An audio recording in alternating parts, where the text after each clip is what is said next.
Hello students, आप सभी का हमारे यूट्यूब चैनल एजुकेशन प्लस में बहुत बहुत स्वागत है। मैं मनोज कुमार और इस वीडियो में हम प्रश्नावली 13.4 का प्रश्न संख्या 4 हल करेंगे। तो प्रश्न में दिया हुआ है कि एक बर्तन जो शंकु के छिन्नक के आकार का है और वह बर्तन धातु की चादर से बना हुआ है। इस बर्तन की ऊंचाई 16 सेंटीमीटर तथा इसके निचले और ऊपरी सिरों की त्रिज्याएं क्रमशः 8 सेंटीमीटर और 20 सेंटीमीटर है। तो हमें ये ज्ञात करना है कि इस बर्तन में जितना दूध भरा जा सकता है उसकी कीमत 20 रुपये प्रति लीटर के हिसाब से हमें ज्ञात करनी है। तो हम अभी प्रश्न को इसको इतना ही हल कर लेते हैं, जो बाकी भाग है उसको बाद में हल करेंगे, तो उसको बाद में ही पढ़ेंगे। तो हमें यहाँ दिया हुआ है, देखिए ये बर्तन है जो कि शंकु के छिन्नक के आकार का है और इस बर्तन कि जो ऊपरी भाग की जो त्रिज्या है वो 20 सेंटीमीटर और निचले भाग की जो त्रिज्या है वो है 8 सेंटीमीटर और ये बर्तन इसकी जो ऊंचाई है ये यहाँ से यहाँ तक ये ऊंचाई है इसकी 16 सेंटीमीटर। अब इस बर्तन में कितना दूध आ सकता है? इस बर्तन में उतना ही दूध भरा जा सकता है जितना कि इसका आयतन होगा और ये बर्तन छिन्नक के आकार का है, तो इसलिए बर्तन में भरे दूध का आयतन बराबर होगा छिन्नक का आयतन।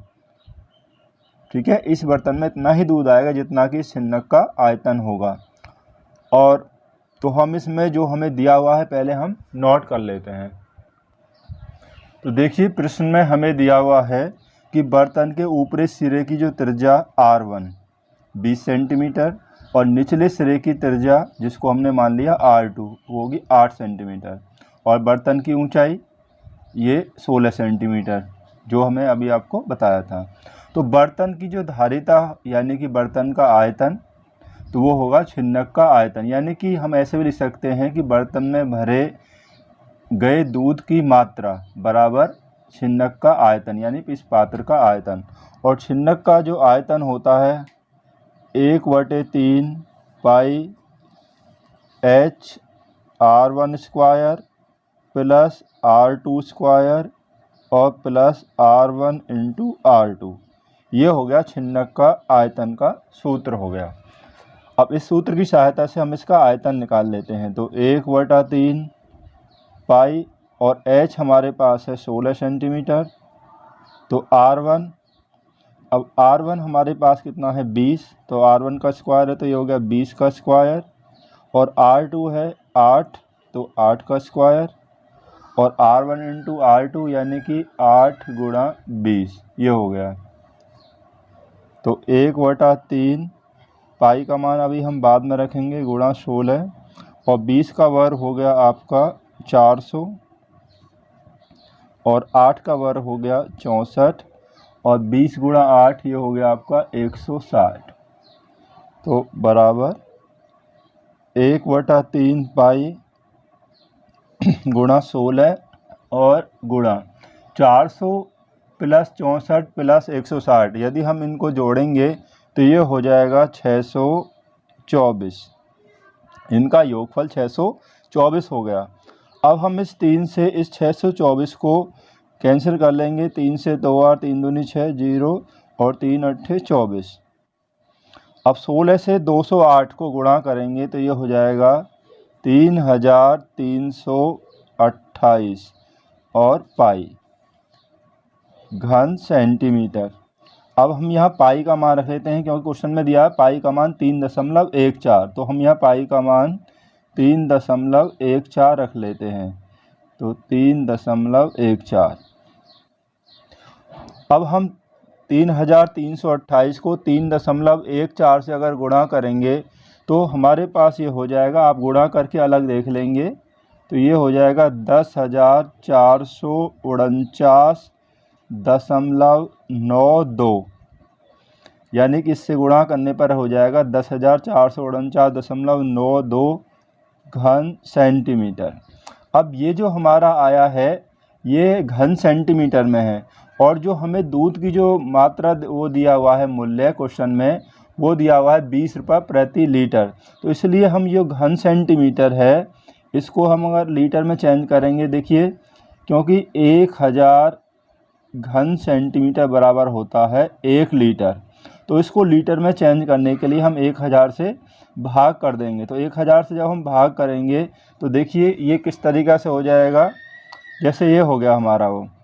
अगर हम इसमें 1000 से भाग करेंगे तो ये दशमलव जो 1000 से भाग करने पर जब हम 1000 से डिवाइड कर रहे हैं तो दशमलव यहाँ से 3 अंक इधर हो जाएगा, तो ये हो जाएगा 10.449992, ये हो गया लीटर। अगर हम इसको दशमलव के बाद यहाँ पे देखिए 5 अंक दिए हैं तो दशमलव के 2 स्थान तक ले लेते हैं, दशमलव के 2 स्थान तक हो जाएगा 10 दशमलव, अब यहाँ पर जो है 2 स्थान ये 4 है और अगला अंक है 9 इसमें, तो ये हो जाएगा 45 लीटर। क्योंकि ये वाला जो अंक है ये 5 से अधिक है, 5 या 5 से अधिक होने पर हम इस अंक को 4 के स्थान पर यहाँ यानी 1 बढ़ा देंगे इसको, तो ये हो जाएगा 10.45 लीटर। तो इसमें जो दूध की जो मात्रा हो जाएगी ये हो जाएगा आपका 10.45 लीटर। 2 स्थानों तक हमने यहाँ पर ले लिया। अब 1 लीटर दूध का जो मूल्य दिया हुआ है इसमें हमारे क्वेश्चन में 20 रुपये है, तो इतने लीटर दूध का मूल्य कितना हो जाएगा, 20 से गुणा कर देंगे। तो यहाँ पे हम लिख लेंगे दूध की कीमत, तो दूध की जो कीमत हो जाएगी बराबर 10.45 गुणा 20। अगर हम इसमें 20 से गुणा करेंगे तो ये हो जाएगा 209.00 रुपये, यानी इसका मतलब हो गया दशमलव के बाद 00 है तो ये हो गया 209 रुपये। तो ये हो गया हमारा दूध का मूल्य। अब इसका हम सेकंड पार्ट पढ़ते हैं। देखिए अब इसी प्रश्न में आगे दिया हुआ है, क्योंकि यहाँ तक का प्रश्न हमने सॉल्व कर लिया, आगे दिया हुआ है इसमें, साथ ही इस बर्तन को बनाने के लिए प्रयुक्त धातु की चादर का मूल्य 8 रुपये प्रति 100 वर्ग सेंटीमीटर की दर से ज्ञात कीजिए। यानी कि ये जो हमारा जो बर्तन है इसको बनाने में जो धातु की चादर का प्रयोग किया गया है उसका मूल्य हमें 8 रुपये प्रति 100 वर्ग सेंटीमीटर की दर से ज्ञात करना है। अब इसको बनाने में कितनी चादर लगेगी, तो वो जो चादर जो लगेगी वो उसका जो क्षेत्रफल होगा इस छिन्नक, क्योंकि ये छिन्नक के आकार का, इस छिन्नक का वक्रपृष्ठ, क्योंकि यहाँ से ये चादर इसमें लगी हुई है, छिन्नक का वक्रपृष्ठ और प्लस इसके निचले जो सिरा है इसके निचले सिरे का क्षेत्रफल, क्योंकि यहाँ पर भी ये चादर लगी हुई है। ऊपरी जो भाग है ये तो खुला हुआ है, लेकिन जो निचला भाग है यहाँ पर भी चादर लगी हुई है। तो इसके लिए प्रयुक्त जो चादर का जो क्षेत्रफल हो जाएगा वो होगा छिन्नक का वक्रपृष्ठीय क्षेत्रफल प्लस निचले आधार का क्षेत्रफल। और इसका वक्रपृष्ठ निकालने के लिए हमें इसकी तिर्यक ऊंचाई भी ज़रूरत पड़ेगी, क्योंकि त्रिज्याएँ तो हमारे पास R1 और R2 दोनों दी हुई हैं। अब इसमें ये जो होगी इसकी तिर्यक ऊंचाई हो जाएगी ये वाली, तो ये तिर्यक ऊंचाई होगी और तिर्यक ऊंचाई भी हम निकाल लेंगे। तो पहले हम तिर्यक ऊंचाई निकाल लेते हैं। तो बर्तन की तिर्यक ऊंचाई L बराबर, तो L बराबर जो तिर्यक ऊंचाई का सूत्र होता है h² plus R1 minus R2 का स्क्वायर रूट में। तो h हमारे पास है 16, तो 16 का वर्ग प्लस R1 20 और R2 हो गया 8 इसका वर्ग, तो बराबर 16 का वर्ग हो गया यानी कि 256। 16 को 16 से गुणा कर देंगे, 20 में से 8 माइनस किए तो यहाँ बचेंगे 12, तो ये हो गया 12 का वर्ग और 256 प्लस 12 का वर्ग हो गया 144। 256 और 144 अगर हम प्लस करेंगे तो ये हो जाएगा 400 और 400 का अगर हम वर्गमूल निकालेंगे तो देखिए बहुत ही आसान तरीके से निकाल लेंगे। 4 का वर्गमूल हो जाएगा 2, क्योंकि 2 गुणा 2 4 होता है। यहाँ पर 2 जीरो हैं तो यहाँ पर 1 जीरो हो जाएगी, या आप अलग भी निकाल के दे सकते हैं। तो इसका वर्गमूल हो जाएगा 400 का 20। तो हमारी जो तिर्यक ऊंचाई है वो हो जाएगी 20 सेंटीमीटर। अब तिर्यक ऊंचाई होगी हमारे पास। अब आवश्यक चादर का क्षेत्रफल, यानी कि इस बर्तन को बनाने में लगी चादर का क्षेत्रफल बराबर छिन्नक, अभी जैसे मैंने समझाया, छिन्नक का वक्रपृष्ठ प्लस निचले आधार का क्षेत्रफल।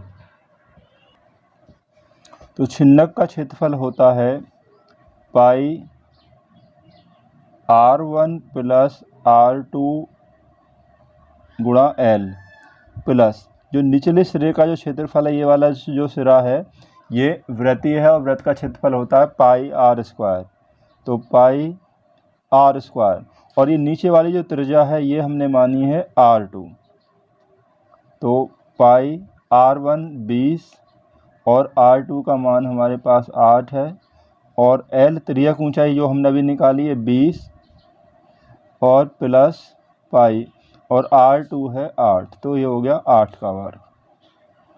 तो पाई का मान अभी हम बाद में रखेंगे। 20 और 8 कितना हो गया 28 गुणा 20 प्लस 8 का वर्ग हो गया यहाँ पर 64 पाई। अब 28 की हम 20 में गुणा करेंगे, 28 दूनी 56, ये हो गया 560 पाई प्लस 64 पाई।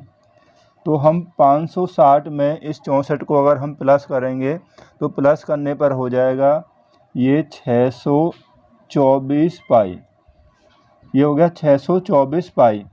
अब यहाँ पर हम इस पाई का मान रख लेते हैं, तो हम इधर कर लेते हैं। तो पाई का मान हमें दिया हुआ है कितना 3.14 दिया हुआ है, तो हम यहाँ पर कर लेते हैं 624 गुणा 3.14, ये पाई का मान हमने यहाँ पर रख दिया। अब हम 624 को 3.14 से अगर हम गुणा करेंगे तो ये हो जाएगा हमारे पास 1959, तो गुणा करने पर हो जाएगा 1959.36 वर्ग सेंटीमीटर। देखिए आप इसको अलग भी गुणा कर सकते हैं, तो गुणा करने पर इतना हो जाएगा 1959.36 वर्ग सेंटीमीटर।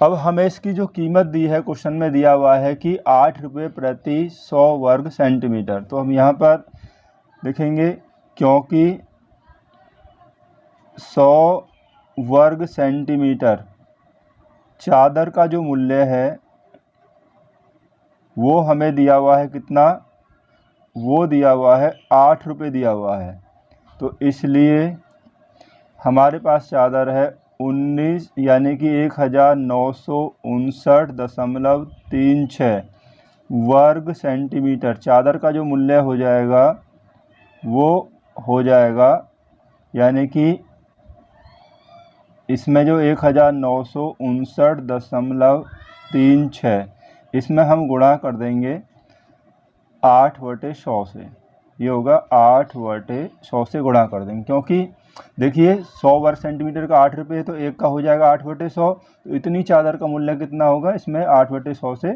गुणा कर देंगे, तो ये हो जाएगा 15,674.88 और बटे 100 ये है ही है, तो बटा 100 ये हो गया, इतने रुपए ये हो गया। आप इस गुणा को अलग भी करके देख सकते हैं। अब हमें 100 से भाग करना है। देखिए जब हम 100 से भाग करेंगे तो इस तरीक़ा से समझ लीजिए, ये बटे 100 है, जब 100 से डिवाइड करेंगे इसको तो 100 से भाग दें दशमलव, यहाँ से 2 अंक और इधर हो जाएगा, तो ये हो जाएगा यानी कि 156.7488 अब रुपये। अब हम इसको दशमलव के अगर 2 स्थान तक लेंगे, क्योंकि रुपये की बात है यहाँ पर, 156.75 रुपये, इतने रुपये हो जाएगा ये एक्यूरेट आंसर। क्योंकि देखिए यहाँ पर 2 अंक के बाद यहाँ पर दिया हुआ है 8 दिया हुआ है, जब आधे से अधिक होता है यानी कि 5 या 5 से अधिक होने पर तो ये वाला जो अंक है 1 बढ़ जाता है, यहाँ 4 है तो 4 की जगह 5 हो जाएगा, 2 स्थान तक इतना हो जाएगा। तो इसलिए इसका जो आंसर हो जाएगा ये हो जाएगा 156.75 रुपये। तो यानी कि जो चादर इसमें जो लगी है उस चादर का जो मूल्य हो जाएगा 156.75 रुपये। इसलिए हमारा आंसर हो जाएगा, जो दूध का जो मूल्य आ गया वो हो गया 209 रुपये, और प्रयुक्त चादर की जो कीमत, उसको बनाने में जो लगी चादर, उसकी कीमत हो जाएगी 156 रुपये 156.75 रुपये।